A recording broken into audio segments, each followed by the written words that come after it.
What's good, y'all? So I decided I wanted to take a little intermission on all these rankings, these top 10 lists, and I wanted to just talk basketball. More specifically, I wanted to talk Dallas Mavericks basketball. To say last season was a disappointment for the Dallas Mavericks is a little bit of an understatement. They finished 38-44, which puts them at 11th in the Western Conference, missing the play-in tournament as a whole. Things weren't going too well for them, so they decided to shake things up around the trade deadline and make a blockbuster trade for Kyrie Irving, hoping that can revitalize and rejuice up the team.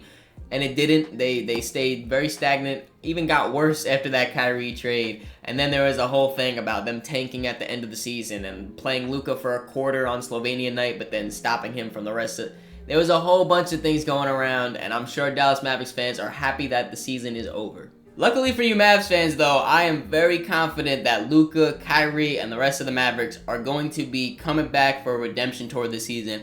I think that they're going to be one of the top seeds out west, and they're my dark horse for winning a championship. I don't know if it's technically a dark horse because they are, projected to be a pretty good team, but I would definitely say they're not in the top tier of teams, though, so I'm going to consider them a dark horse. It's whatever. But the happiness for Dallas fans doesn't stop there because you guys are on track of having a very solid offseason. I know some people don't really like the Derek Lively draft, but me personally, I think it's a pretty good fit. We'll talk a little bit more about him in this video. You re-signed Kyrie Irving, which was the number one most important thing you guys needed to do. If Kyrie walked, things were looking very, very slow for you guys. In my Dream Free Agents video that I made before free agency started, the Dallas Mavericks pick for me was Kyrie Irving, making sure he came back. And then on top of that, you made a few other good signings, just pieces around the edges like Seth Curry and that's crazy. His name just completely left my head. Grant Williams was the other guy I was looking for. Traded for Rashawn Holmes, opened up some more money that way.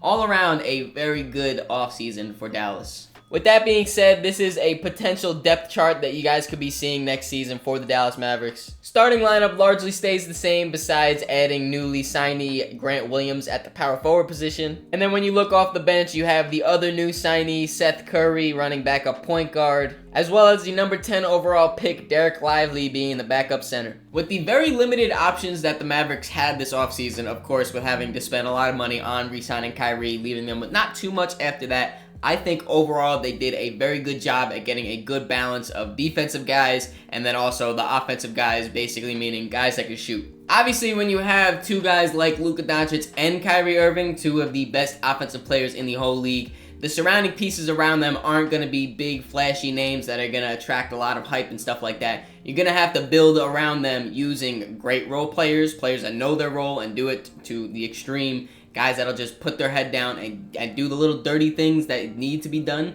And then on top of that, their offseason might not be done. I've heard rumors that they want Kelly Oubre, that Kelly Oubre is tied to them. For some reason, Kelly Oubre is not on an NBA team right now. That really blows my mind. They also want to do a sign and trade with Christian Wood, wherever he ends up going. And then an underrated part of their draft day trade, where they traded with the Kings, of course, they got young prospect Olivier Maxence, which could be used as a trade piece later on.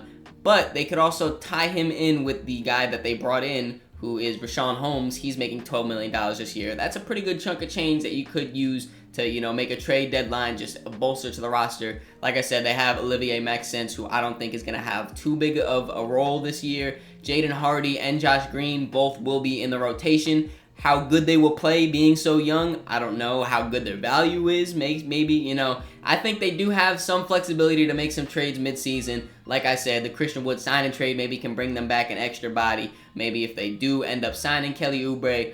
All around, though, very good offseason. And like I said, when you get a good group of guys to surround these two, only good things can happen. Here we see the averages for Luka last season: 32 points, 8.5 rebounds, 8 assists on good efficiency. And then Kyrie, since coming over to Dallas, 27 points, 5 rebounds, 6 assists on incredible efficiency. These two are really offensive powerhouses. One thing about this league is that it is definitely star-driven, star-power-driven. If you don't have a top 5, top 10 player on your roster, you basically have no chance at winning the NBA championship. Now, I'm not going to get too into ranking all the players at once or whatever, but you guys did see my point guard and my shooting guard list. Luka was second on that list, and Kyrie, I believe, was fourth on that list. So, obviously, they got the star power. When they played together, they accounted for 59.5 points, 13.5 rebounds, and 14 assists.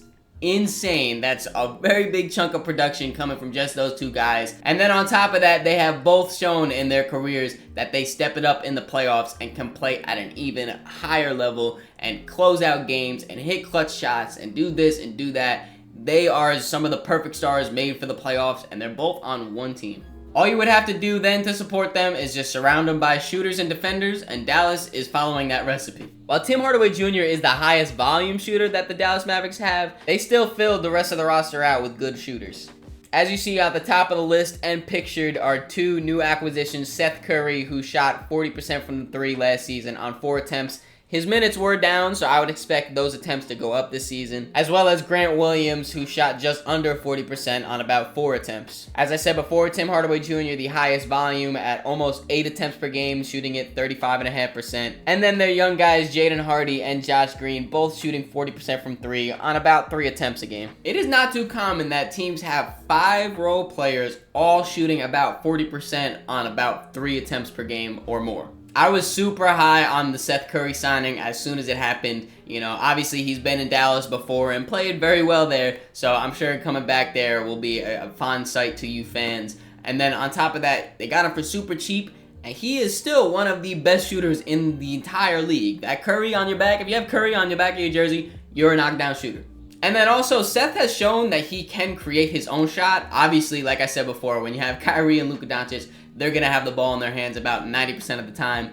But on the other 10%, Seth Curry can provide some secondary ball handling. Jaden Hardy has shown last season that he can handle the ball as well and create his own shot. So those two right there as your secondary ball handlers, while also being very good catch-and-shoot options. I'm just imagining a world where it's either Kyrie or Luka, respectfully, driving past their defender because no one can guard them one-on-one, getting to the basket, collapsing the help, kick out to the open man. And then at that point, it's either knock down or swing, find the open shot, and then knock down. Seems like it's going to be a very good offense for Dallas. But don't think that they forgot about the other side of the ball, because they improved over there too. Here we have Dallas's top defenders and then a few of their defensive metrics. And I know it was in college, but I want to start off by highlighting Derek Lively's stats.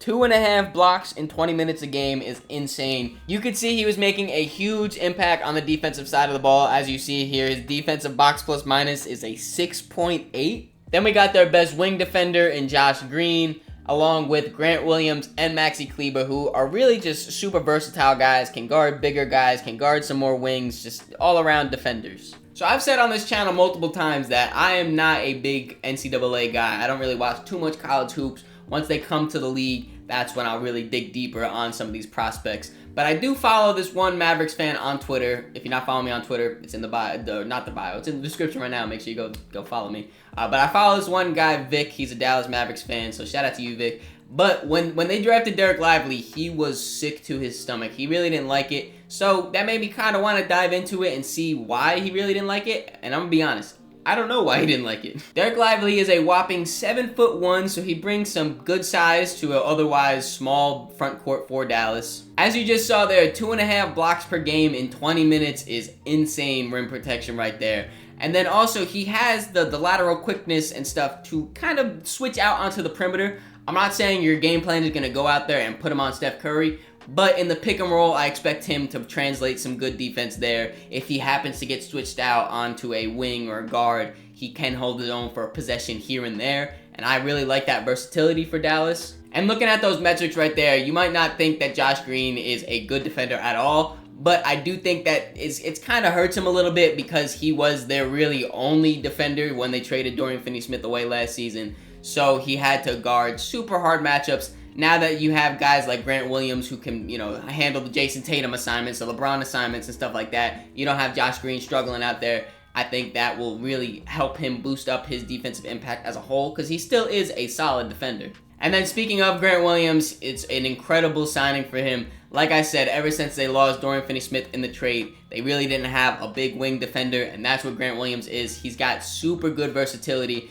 He was guarding Steph Curry in the finals 2 years ago, and then he can also guard Giannis in the post. Like, there's not many guys that can do both of that. And then Maxi Kleber on a lesser level is a lot like that. I think he is super underrated defensively. I think since guys look at him as just a big shooter, white guy, he can't play defense, but he is an incredible defender. I wouldn't trust him too much more on those guards, but like a 3 through 5, you know, he can switch throughout that. Just, I really like the potential for a lot of switching on this Dallas Mavericks defense. And when you add all that together of star power, not only just star power, but two really great star power backcourt duo right there, shooting around them and defense around them, it's a recipe for success. Now, don't get me wrong, I'm not saying that the Mavericks are my favorite to win the championship next year, or even to win the West, or even to beat Denver or the Lakers or any other, the Grizzlies, whatever. I'm just saying, if they make it there, as we saw 2 years ago, they can go on a run and they can go far. Hope you guys enjoyed this video. If you did, make sure you leave it a like, subscribe so you don't miss the next one. In the description, there's links to all my social medias, so make sure you follow me on all those to keep up to date with me. Catch y'all.